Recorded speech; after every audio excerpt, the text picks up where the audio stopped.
ఇవాళ విద్యార్థులు ఎలా ఉంటున్నారో మీకు తెలుసు, కానీ ఎలా ఉండాలని శాస్త్రం చెప్పిందో నేను చెబుతాను. ఎవరికైనా ఎక్కితే మంచిది. ఎందుకంటే విద్యార్థి దశలో ఇవాళ ఎవరిని పలకరించినా, ఏమయ్యా ఈ కోర్సులో ఎందుకు చేరావు? ఆపర్చునిటీస్ బాగున్నాయండి అంటాడు. ఆపర్చునిటీస్ బాగుండవంటే డబ్బులు బాగా రావడమే. అంతకంటే ఆపర్చునిటీ అంటే అర్థమే డబ్బులు ఆపర్చునిటీయే.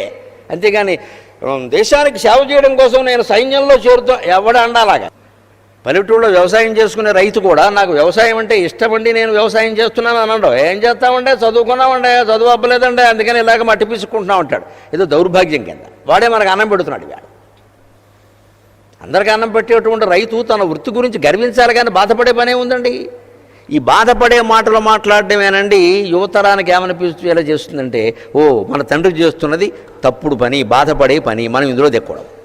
మన వృత్తిని గురించి మనం గర్వంగా, అది ఏ పని, వ్యవసాయం కానివ్వండి, వ్యాపారం కానివ్వండి, ఉద్యోగం కాని, మన వృత్తిని గురించి మనం గర్వం. నాకేమిట్రా దర్జా, నా అన్నం నేను పండించుకుంటున్నాను రా, ఎవరి దగ్గర చేయి చాపే పని లేదు, ఊళ్ళో వాళ్ళకి మనమే అన్నం పెడుతున్నాం అని 2 ఎకరాల రైతు కూడా మాట్లాడగలిగితే ఆయన కుమారుడికి కుమార్తెకి వ్యవసాయం మీద అభిరుచి పెరుగుతుంది. మన మాటలను బట్టి ఆధారపడి ఉంటుంది.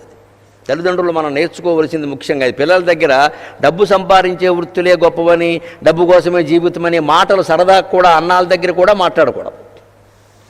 నిజంగా మనం దేశం మారాలి, బాగుండాలి, మనం జీవితాలు బాగుండాలి అంటే త్యాగం గొప్పది, సేవ గొప్పది. డబ్బు సమస్య కాదు, డబ్బు వస్తుంది పోతుంది. మంచి పేరు తెచ్చుకోవాలి మనం. ఈ మాటలే తల్లిదండ్రులు పిల్లల దగ్గర అంటూ ఉంటే ఒకనాటికి కాకపోతే ఒకనాటికైనా వారికి అది మనస్సులో పడుతుంది కాస్త. మా అమ్మ నాన్న ఇలాగే పెంచారండి మమ్మల్ని, ఇంకో విషయం తెలియదు మాకు, అందుకని మేము ఇలాగే ఉంటామంట. ఆ గౌరవం కోసం నిజంగా డబ్బు సంపాదించడం మీద కాంక్ష ఉంటుంది కాబట్టి సుభాషితాలలో 2 కలుపుతున్నాడు. నీకు చదువు నేర్చుకోవాలనుందా మంచిది, డబ్బు సంపాదించాలన్నది 2 కలుపు చెబుతున్నాడు. క్షణశః విద్యామర్థం చ సాధయేత్. నీకు నిజంగా విద్య రావాలి అంటే క్షణం కష్టపడి చదువుకోవలసింది. నువ్వు నిజంగా డబ్బు సంపాదించాలనుంటే కణం పోగేయవలసింది. కణం పోగేయవలసింది డబ్బు కావాలంటే. చదువు కావాలంటే క్షణము చదువుకోవలసింది. క్షణత్యాగే కుతో విద్య. 1 నిమిషం పోయినా చదువులో ఆ నిమిషం వృధా అయినట్టే లెక్క. ఇంకో 10 నిమిషాలు ఉంది అన్నది, దీన్ని కలిపితే 11 అయింది కదా. అలాగే కణత్యాగే కుతో ధనం. 10 రూపాయలు పోయినా, డబ్బు సంపాదించాలనుకునేవాడికి 10 రూపాయలు పోయినా సంపాదించవలసిన డబ్బులు ఆ 10 రూపాయలు తగ్గినట్టే లెక్క. 10 రూపాయలను మనం తేలిగ్గా తీసుకుంటాం. మా చిన్నతనంలో 10 రూపాయలు చాలా ఎక్కువ. అసలు నెల జీతం 100 రూపాయలు దాటిన వాళ్ళని చూసాం. 10 రూపాయలతో సంసారం నడిపించిన వాళ్ళని చూసాం. ఇప్పుడు కూడా 10 రూపాయలు మనం తక్కువ చేత ఆ 10 రూపాయల నోట్లు 10 కలిపితేనే కదా 100 అవుతున్నాయి. ఆ 100లు 10 కలిపితేనే కదా 1000 అవుతుంది. ఆ 1000లు 100 కలిపితేనే కదా 1,00,000 అవుతున్నాయి. మరి లక్షాధికారి అంటే ఈ లెక్క ఇక్కడి నుంచి ఉంది కదా. అంచేది నిజంగా నీకు డబ్బు సంపాదించాలనే కాంక్ష ఉంటే ప్రతి 10 రూపాయల నోటు దాచిపెట్టు, అప్పుడే సంపాదిస్తావు. ఎక్కడికెక్కడ ఖర్చు పెట్టేసి ఈ 100 పోతే పోందిలే, ఖర్చులో ఖర్చు, ఇది దిక్కుమాలిన మాట. ఖర్చులో ఖర్చు ఏమిటండి? ఏదైనా ఖర్చు అవుతుంటే పొదుపు చేయాలి. కొంతమంది బుద్ధి అలా ఉండదు. ఖర్చులో ఖర్చు అమ్మాయి మొత్తం అమ్మేస్తావా, తిరుపతి మెట్ల మీద కూర్చుంటావు వెళ్ళి. అప్పు గురించో దేని గురించో అమ్మవలసి వస్తే 10 సెంట్ల భూమి అమ్మితే అప్పు తీరుతుందంటే 10 సెంట్లే అమ్మాలి లెక్క పెట్టి. పనిలో పని మొత్తం ఎకరం అమ్మేయండి. ఏం చేస్తావు? ఎకరం అమ్మేసి పేకడతావా? 90 సెంట్లు ఏం చేస్తారో ఆలోచించండి. పేకడతాడు.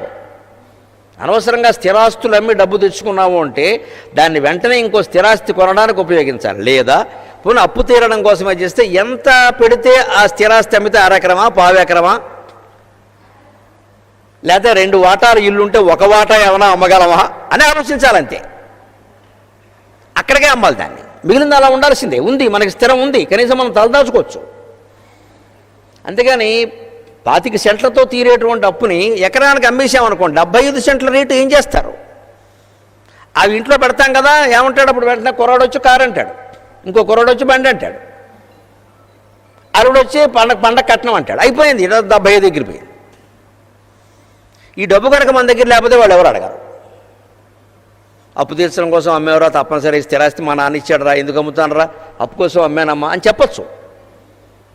కానీ 10 సెంట్లకి అప్పు ఉంటే నువ్వు ఎకరం పొలం అమ్మేసిన తర్వాత 90 సెంట్ల సొమ్ము తీసుకొచ్చి 90 లక్షలు తీసుకొచ్చి ఇంట్లో పెట్టుకుని ఏం చేస్తావు? వెంటనే దానికి తగిన ఖర్చులు వచ్చేస్తాయి. ఇంట్లో ఆడ మగ కలిపి ఏదో పెంచేస్తాడు. అంతా అయిపోతుంది, మొత్తం జంతికలు వండేసుకుంటాం, ఎకరం పొలం పోయింది, దాని మీద వచ్చే పంట కూడా పోయింది. అంచేత ఎప్పుడు అప్పు కోసం అని ఆస్తి అమ్మితే ఎంతవరకు అవసరం ఆ మొక్కే మీరు నమ్మం.